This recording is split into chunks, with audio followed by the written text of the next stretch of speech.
Echoes of Fallen Gods, a Deep Well Chronicles novel by Mattias von Schantz. Chapter 24. History. "I'm sorry, but you can't go that way." For the past day they had followed the narrow road that wove across the valley floor alongside the creek. The stream, a tributary of the river Talar, flowed at times swiftly over the rocks and stones scattered across its bed, its white waters frothing and churning. At other times it glided gently, almost silently, down the valley, allowing Pelham, Larian, and Soria to hear frogs croaking in the reeds and the splash of a kingfisher catching its prey out in the water. And now they had to turn back. Their initial plan, based on Pelham's admittedly limited knowledge of the geography of the Aegerian Empire, had been to walk in a northwestern direction past the villages of Rockfall, Orvar Stone, and finally Emberglow, before exiting the valley into the imperial heartlands. But the old farmer they had met on the road had been adamant. The river had flooded the past week and overwhelmed the dam just north of Orvar Stone. The logs it was built from had shifted under pressure, and once the first leak sprang, it had only taken minutes before the entire structure collapsed. Carried by the cascading waters surging from the dam, the logs had been rushed downriver until they collided with the wooden bridge crossing the creek, breaking its foundations and making it impossible to get to the other side. Beyond the bridge, the northeastern side of the valley, where they were walking now, rose into a sheer cliff face, impossible to traverse for anyone but mountain goats. And without a bridge, there was no longer a safe way to get to the other side. Soria and Larian had briefly considered crossing the stream where the water was flowing slowly, but Pelham had strongly advised against it. It was, he had said, almost impossible to know the conditions on the riverbed. What looked like a safe, shallow place where one might wade to the other side could be a death trap if you didn't know the waters. Their indecision had been fully resolved once they spotted unnatural movements just beneath the surface, silvery tendrils gliding quickly through the water in patterns that had less to do with the wind or the current and more to do with malevolent intelligence.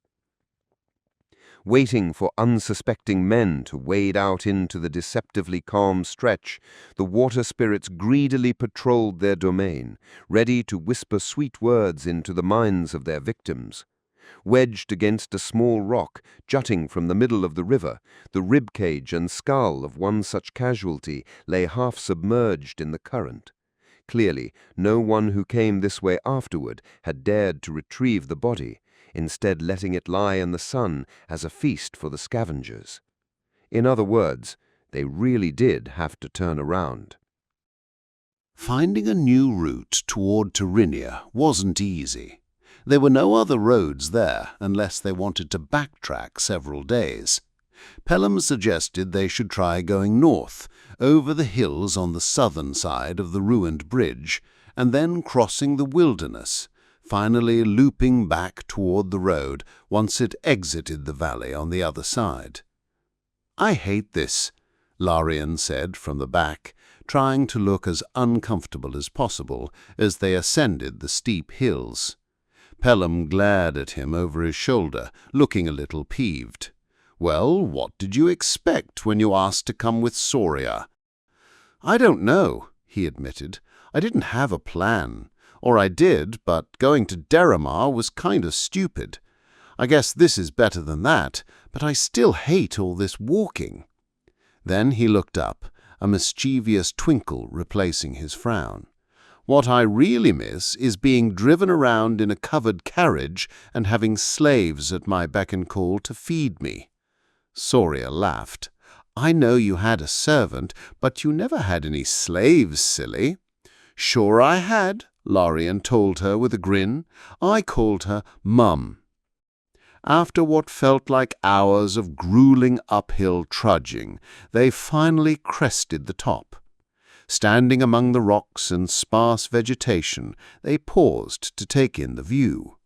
Before them, the next valley stretched toward the horizon, and in the middle of it was an immense labyrinth of square-angled shapes. "What is it?" Soria asked. It was clearly not natural. Pelham didn't answer right away. When he finally did, Lorien could hear uncertainty in his voice. "I don't know," he said. "I don't like it." Lorien sighed. "We can't turn back again. Do we have to?" The Agerian turned to look at him. "I didn't say it was dangerous. I just don't like not knowing what it is." "It could be an old fortress, perhaps," Soria chimed in. "Ruined in the Unification War." "It's possible," Pelham agreed. "It seems older than that, though." "In the burn, abandoned buildings can stand forever," Lorien added. "Sometimes the sand buries them, only to reveal them again centuries later. The dry conditions in the desert preserve things. Maybe it's the same here." "Well," said Soria, "if we all agree whatever is down there is from before the Empire, it should be safe to pass through. I can't imagine anyone still living there." Lorien did very much not like the way she had phrased that. In his very humble opinion, things didn't have to still be alive to be dangerous. But seeing no other practical option, they eventually descended from the hilltop toward the ruins ahead. Once they were back on the valley floor, they lost their panoramic view of the strange labyrinth. Now the only things they could see were what was immediately in front of them: large rocks, smaller hills, pebbles on the ground, and the occasional dead tree. And there was something in the air, something that spooked them as they traversed the difficult ground. At first they didn't understand what it was, but suddenly it hit him.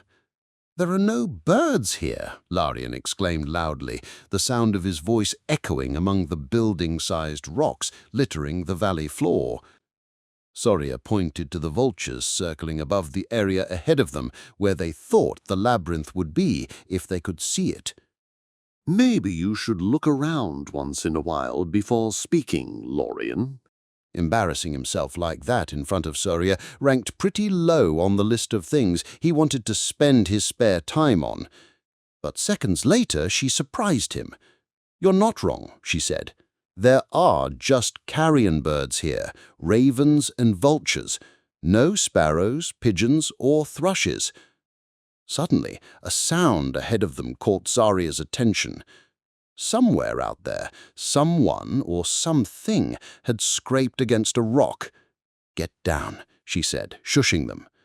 For a long minute they stayed frozen, silent and unmoving, but the sound never returned, and eventually they continued their slow trek northwest. They did, however, decide to climb down the rocks to their left instead of continuing straight ahead, hoping to avoid whatever had made the eerie sound. After descending from the rocks, they entered an open clearing, stretching from where they stood and 100 men's lengths ahead, then curving to their right and disappearing behind the outcrop they had come down from. No, not really a clearing. To Lorien, that word suggested something natural. This was long and straight, more like a road than a plateau. Absent-mindedly, he dragged his right foot along the ground, trying to dig into it with his shoe. It didn't budge. In fact, he couldn't even scratch the surface. Taking a closer look, it seemed to him that he was standing on an immense grey stone, as flat as a calm sea, like someone had poured it on the ground, allowed it to settle, and waited for it to harden. Behind him, he heard Soria draw a deep breath. "I know what this is," she exclaimed, her voice strangely elated. Lorien turned around to look at her. "We have one of these back home, but I didn't recognize it until now. Ours has been overgrown by the jungle. You wouldn't even see it unless you were surrounded by it. This one's been preserved better by the dry conditions. Tell me now." He was too curious to wait for her to finish her explanation, but he didn't say anything. Soria bent down and picked up something lying on the hard surface. She held it up into the sunlight to look at it before handing it over to Lorien. The object was about the size of his ear. its thickness the breadth of half a finger, with edges sharp as knives. It was hard, perfectly flat, and mostly transparent, though marred in places by scratches and dust.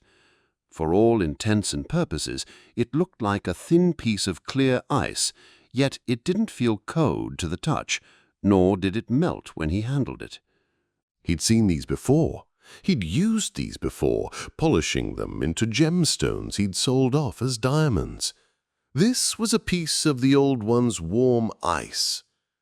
Without knowing, they had walked right into one of the fabled ruins of one of the cities of the Old Ones. "Well, is it dangerous?" Pelham asked, his tone concerned. Soria looked around before answering. "I don't think so. We sometimes visit the ruins in our jungle just for fun and adventure, and I've never heard of anyone running into trouble. Going there is something of a rite of passage back home, though we only venture to its outskirts." Larian followed her gaze. Now that he looked closer, he could see the entire ground was littered with pieces of broken warm ice. For a moment, he saw himself filling his satchel with the shards and rushing home to Jai Corral to sell them, but his dreams of riches evaporated quickly once he remembered he'd be executed the moment he set foot in the Square of Traders again. From beyond the bend in what seemed to Larian to be a road, the sound of feet scraping against rock made the hairs on his arm stand up. "It's back," he thought, his pulse quickening. "Hello there!" a voice, old and hoarse, shouted from the end of the road. To his great surprise, it didn't seem to belong to a monster, though he reminded himself not to take anything for granted. In this world, some fiends were beautiful, yet still quite deadly. From beyond the outcrop in the distance came a man. He wore a grey cloak that billowed slightly in the wind, his head mostly hidden beneath a hood, and in his right hand he carried a staff made from a gnarly, withered branch. He was indeed old, a century or two, give or take, Larian thought, his hair grey and his beard long and white. Beautiful he was not. "You must be exhausted, having walked so far," he remarked as he slowly approached them, a warm, winning smile playing on his wrinkled face. "Why don't you come with me to my shed, and I'll give you a taste of my award-winning armadillo stew?" The man winked at Larian, who found himself against his will smiling back at the geezer. Actually, he admitted to himself, the man was probably no more than 80. His initial estimation of the old gentleman's age might just have been ever so slightly exaggerated. "How do you know where we're from?" he inquired, still somewhat suspicious of the newcomer. The man with the staff chuckled softly. "I'm sorry, I'm being rude. I'm Joas Kalemin. You could say I'm a bit of a hermit. I've lived out here for more than 60 years now, and in all that time no one's ever put down roots closer than a day's walk from here. So I'll say you're exhausted, and you'll say, 'One more serving of your most excellent stew, please, sir, thank you.' Do we have a deal?" Larian chuckled along with him. He quickly realized he was the only one. Both Pelham and Soria stayed silent, their expressions unreadable. "I don't trust him," his Duremar friend whispered to Pelham, who nodded back to her in silence, acknowledging her concerns. Larian couldn't see what all the fuss was about. Joas seemed like a great guy, for an old hermit, that is. Once they had arrived at the man's home, he gave them each a full serving of stew. It tasted about as good as Larian had expected, yet he slurped it down with satisfaction.